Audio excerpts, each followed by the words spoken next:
Welcome back to another technical deep dive here in the debug zone. Today we're tackling a big question and breaking it down with insights from other users. Hopefully this clears up some misconceptions and helps you get the answer you need. So buckle up, stay a little curious, and let's jump right in.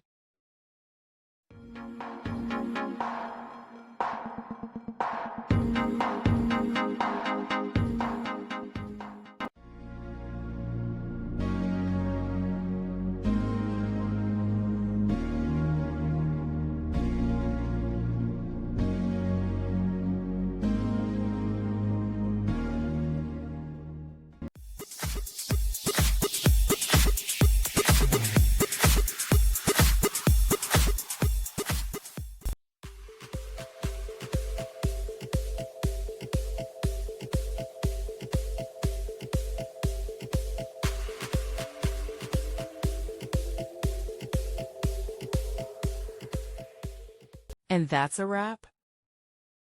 I hope you found the answer you were looking for. If you did, take a second to hit that subscribe button. It really helps out. And let me know in the comments which solution worked best for you. See you next time in the debug zone.